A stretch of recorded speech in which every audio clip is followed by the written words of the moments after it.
Hello and welcome to Big Picture. I am Vishal. The idea of an anti-corruption body and an ombudsman to look into the anti-corruption allegations against administrators, including legislators, has been floating around for over 5 decades now.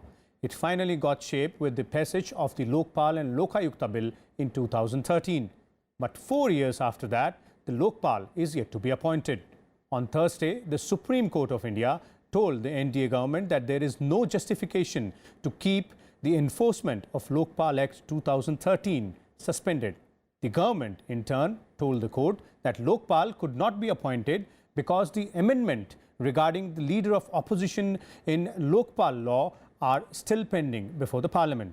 However, the apex court has said that if LOP is not available, then there is no legal disability in other members of the selection committee making recommendation for the appointment of Lok Pal. So what is the complexity involved here, and will the wait for a Lok Pal come to an end soon? We'll have a short discussion on this and we are joined by esteemed guests on the panel today. Let me introduce you to them, beginning with Mr. Satya Prakash, the legal editor of the Tribune. Then we also have with us Mr. J. Sai Deepak, young man, advocate in Delhi High Court. Then we're also joined by Justice G.C. Bharuka. He is the former acting Chief Justice of the Karnatka High Court. And we will also be having a social activist soon joining us. Let's meanwhile begin with Mr. Satya Prakash. Sir, how do you look at this, yesterday's observations? Is this a sort of a suggestion to the government, advice to the government, or is the Supreme Court asking the government to go ahead and implement? Well, rather the Supreme Court is asking the government to go ahead with the appointment. As you mentioned in the beginning, that the Act was passed in 2013 and it was notified in 2014. So in the last 3 years, the Lok Pal has not been appointed, and some public spirited people, they went to the Supreme Court and petitioned the Supreme Court, requesting the court to intervene, rather direct the government to proceed with the appointment.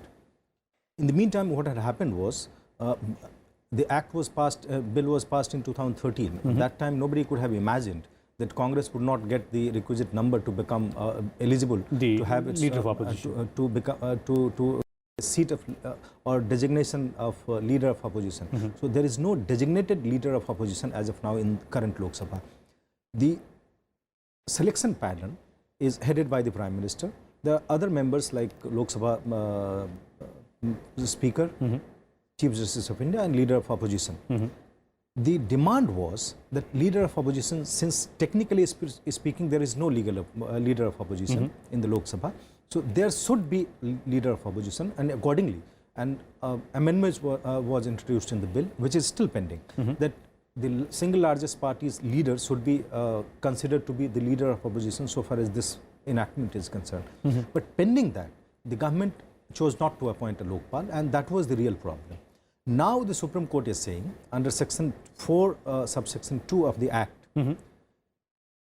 not having a particular member in the panel, selection panel, that is from amongst the Prime Minister, leader of opposition, the CJI and the Speaker, if one of them is not there. That is not a hindrance. No, that would not vitiate any appointment or any decision taken by the appointing panel. Okay. So that is the verdict given by the Supreme Court, and the court is saying you can go ahead, there is no point in delaying. Okay. But I am afraid, technically speaking, the court is right. The law was there and the government could have taken decision. But had the government itself taken the decision, it would have been a subject of criticism, because you are trying to ignore the opposition, and having a voice of the opposition in such selection panel is important to inspire confidence in the finally whatever selection is made. Okay. So the court now saying that it is immaterial, or it is not that material to have the leader of opposition, you can go ahead because the legislative process is taking too much time. Yeah. There are both positive and negative. Both positive and negative. You are going negative. to have a Lok Pal, that is good. But at the same time, if the opposition is not represented on the selection panel, it would raise certainly certain questions about. We'll come back to that. Let's also bring in former Chief Justice, acting Chief Justice of Karnataka High Court, Justice Bharuka here. Justice Bharuka, you're aware of the judgment, the Supreme Court judgment of Thursday, and one clear picture which is emerging out, as Satya Prakash was also pointing out, that the court is now asking the government to go ahead and implement the provisions of the Lok Pal Act and appoint Lok Pal. But the government had also said in the court that this is entirely the prerogative of the parliament, and the court should not intervene into this process. So how do you look at this particular angle of this specific case? No. Right. Vishal, the Supreme Court has not issued any mandamus. It has merely clarified the legal position. Now, according to Supreme Court, even if the existing provisions requires that in the committee there has to be the leader of opposition, but the Supreme Court says that even if the leader of opposition is not there, the statute is workable. The government cannot take a stand that unless there is a leader of opposition, there cannot be a search committee, there cannot be a selected committee. Only this position has been clarified by the Supreme Court. That now, even under the existing statutory provision, there is nothing to stop the government to go ahead with the constitution of the Lok Pal.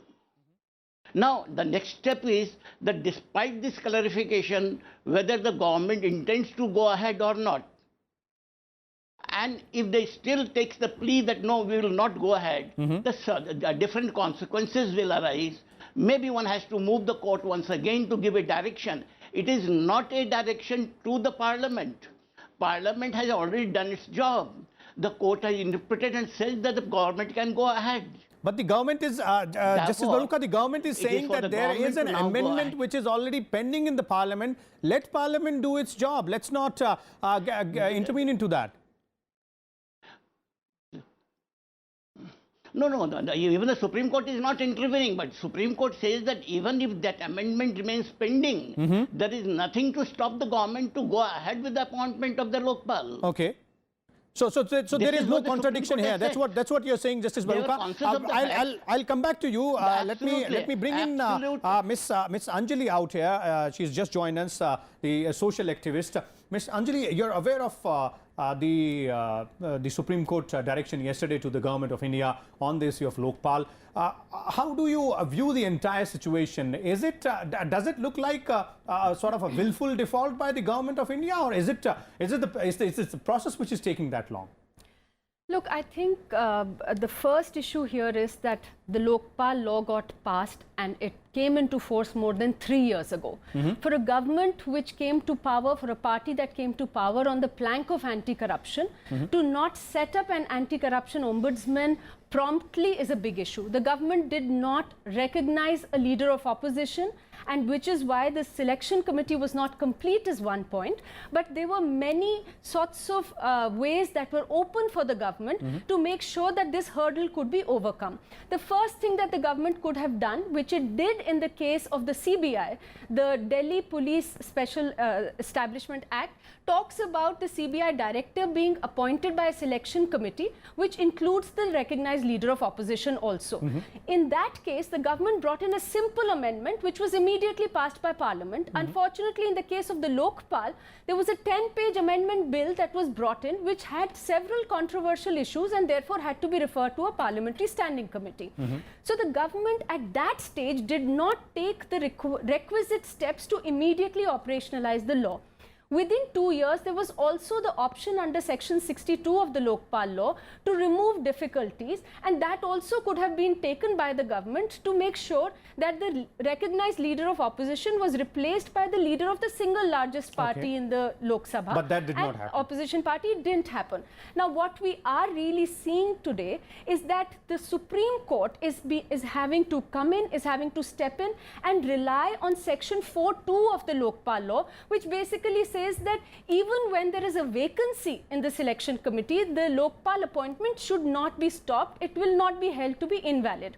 There is, it is, however, extremely sad that this is happening, because the whole purpose of the Lok Pal was to bring in an independent empowered body to look into cases of corruption. Okay. At the moment now, we will have only 4 people on the selection committee. The leader of opposition not being there means it's the Prime Minister, it will be the Speaker of the House, there will be the Chief Justice of India or somebody appointed by him, and there will be an eminent jurist. So what you're saying, So in a nutshell, Ms. Anjali, is that the Supreme Court has intervened, fine, it is directed, but going ahead without the leader of opposition would also not be a prudent decision. Look, there should not be in a body which is being set up so that there is an independent body to investigate into cases of corruption. There should not be a preponderance of government on the selection committee. However, after 3 years, today we are in a state where the government is showing no inclination to make the necessary changes, to take the necessary steps to ensure it will not take anything by the government even today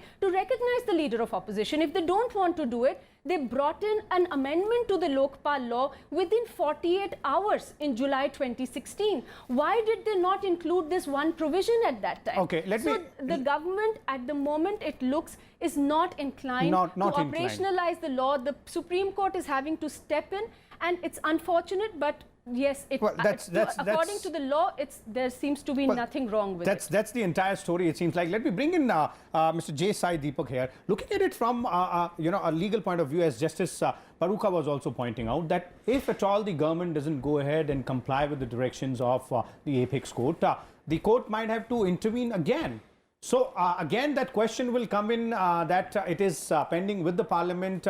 Why is the judiciary stepping on to the government's or executive toes? See, I think unfortunately quite a few issues are being conflated here, if I may I'll just set out the facts, and the facts will speak for themselves. Please.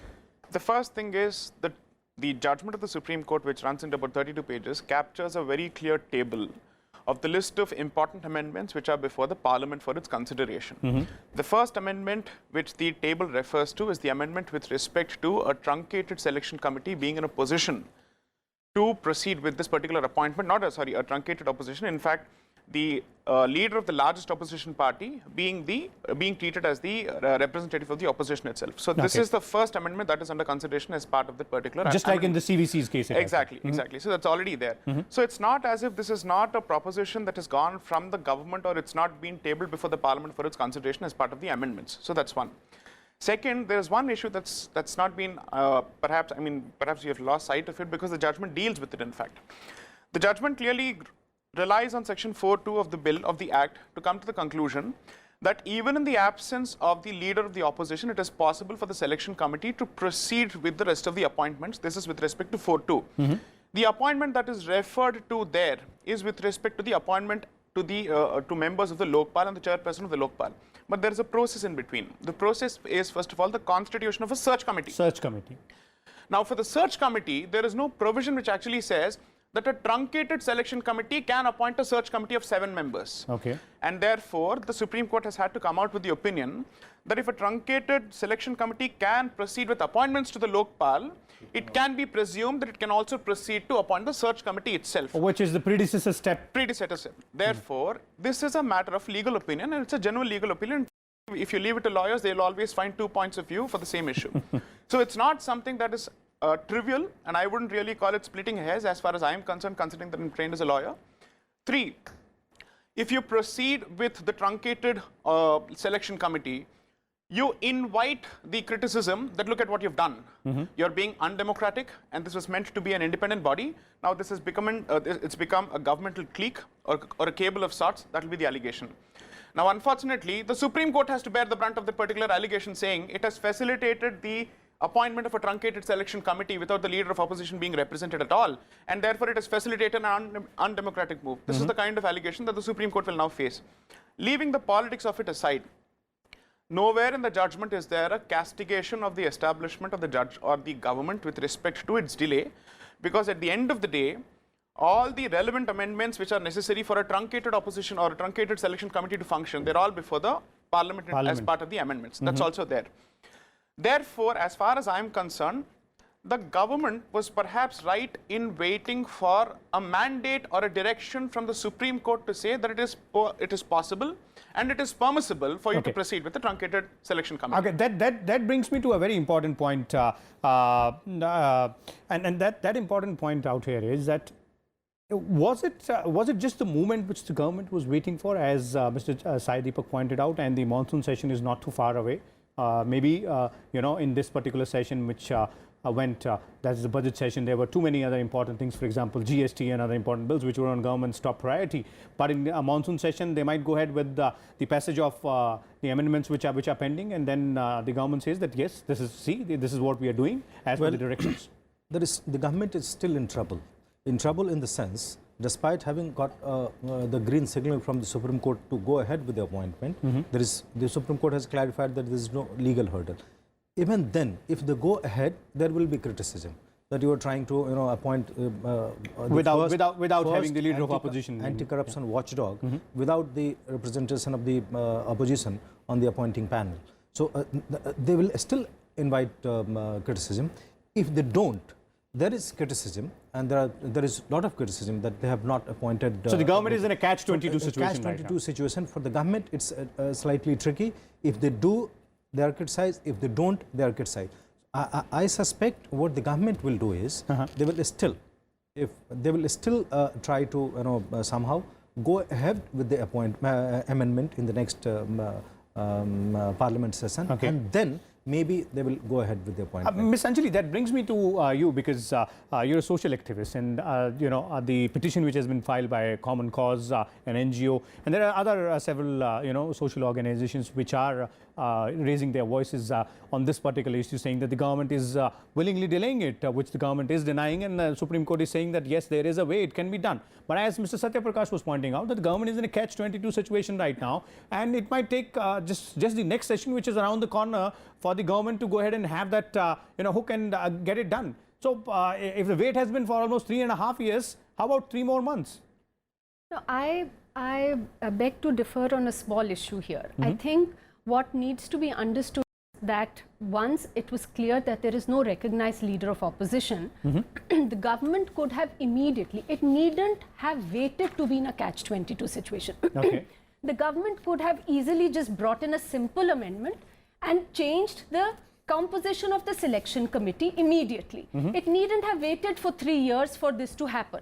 Now, of course, the Supreme Court has made it incumbent on the government to do this. And unfortunately, even now, if the government, instead of bringing it in on a priority basis, which it did in July 2016, incidentally, in July 2016, the Lok Pal bill law has already been amended. It has been diluted.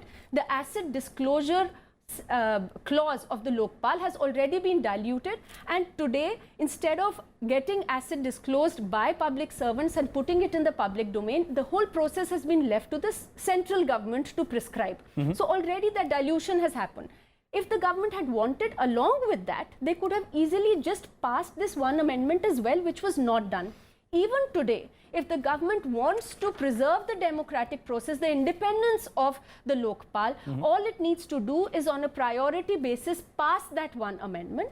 And I also want to say that, look, when we have the selection committee, it was very well thought out. The Prime Minister and the Speaker were from the government. The Chief Justice of India, the eminent jurist and the leader of opposition were there to balance things out. The eminent jurist also has to be appointed or selected on the basis of the recommendation made by the other four members. So today, the appointment of the eminent jurist, the appointment of the search committee, and finally the appointment of the chairperson and the members of the Lok Pal will all be done by a committee which will have a preponderance of the government. So the government, of course, has put itself in this spot. The Supreme Court has come in strongly and said that there is no reason for this delay. Okay, let me bring in Justice Bharuka here. I'll come back to you. Let me bring in Justice Bharuka here on a point which was earlier raised by Mr. J. Sai Deepak, and the criticism, it seems, has begun in one way or the other. The criticism of the Apex Court itself. wherein so far the government was criticized just as go ahead and act on the appointment of the Lok Pal. Now what the Supreme Court has said is leading to another sort of criticism, that it has facilitated the process for appointment of a Lok Pal without having the leader of opposition being considered or his or her views being considered. So is that a different now a different and a difficult situation which has arisen? So, no, there is no difficult situation as such, looking at the object for which this act was passed. Now, the Supreme Court has merely clarified the legal position. It has nowhere given any direction. Okay. The paragraph 22, it is in 4 lines, it merely says, we therefore hold that the act as it stands today is an eminently workable piece of legislation, and there is no justification to keep the enforcement of the act under suspension till the amendment as proposed is passed. They have merely clarified a legal position that there is no hindrance in the way of the government to go ahead in appointment of the Lok Pal, and which is eminently required. The government is committed to zero tolerance to the corruption. So there is no contradiction here, Justice Bharuka. Let me bring in Mr. Satya Prakash here. Mr. Satya Prakash, are you agreeing with what Justice Bharuka is saying, that there is no contradiction? The Supreme Court is not saying anything specific. Supreme Court has said there is no justification for delay. It means they are saying, not directly, they are saying that the government should go ahead. If the court, whatever the court has said, if it is done, you will be implementing the law in letters, not in a spirit. So if you go ahead with the appointment, maybe you are defeating the spirit of the law, and that is where the catch-20 situation lies.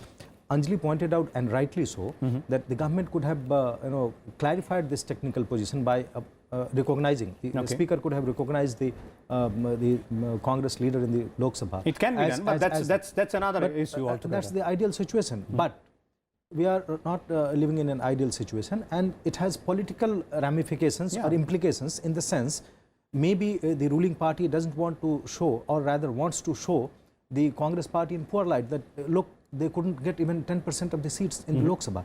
So it has political, and that's a different issue altogether. And the government is saying that they are following a convention. But I am saying if the amendment is pending, or has been pending for now so many years, it should be now passed, and in the next in the next session, and this hurdle should be crossed, and Lok Pal should be appointed. Let's move ahead. That was you're looking at it. We are running short of time. Quickly, we'll take reactions from Mr. Sai, Deepak, and Anjali. Anjali, you first. I'll come to you, Sai.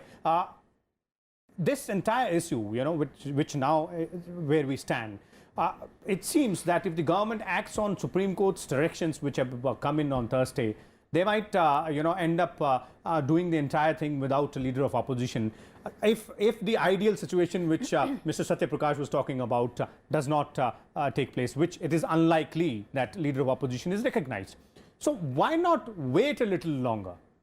Wait for the Parliament to go ahead and amend those, pass those amendments which have been proposed by the Standing Committee. I think we really need to understand the anguish of people here.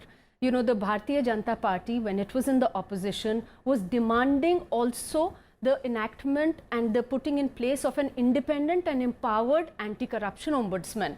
Today we are in a state where after 3 years, many sessions of Parliament later, we still don't have the one amendment that was needed. I think there is nothing that stops the government, if it is actually interested in setting up an independent body, to say that we recognize someone as the leader of opposition, and we will follow the proper process in spirit and in letter. Mr. Sai, Deepak, quickly, 30 seconds. Just two points. One, if the Parliamentary Standing Committee thinks this is such an important issue, the first thing that it should do is, at least as far as this particular amendment is concerned, it should give the go-ahead and at least focus on the rest of the amendments, so that nobody is accused of constituting a non-independent body. Point number two, today the government and the Supreme Court will take flag for giving effect to the law as it exists, when the law itself permits a truncated selection committee to function.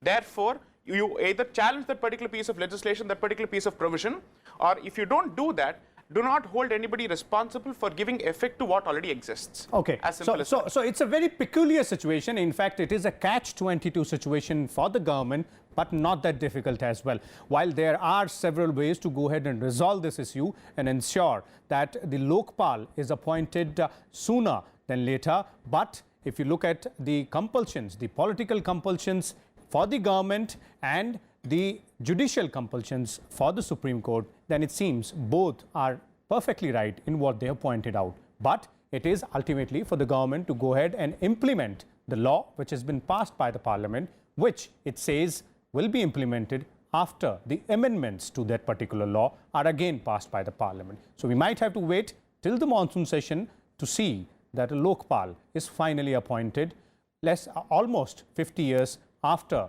the first bill was moved in Parliament. We'll come back again with a different topic. Till then, keep watching Rajya Sabha Television.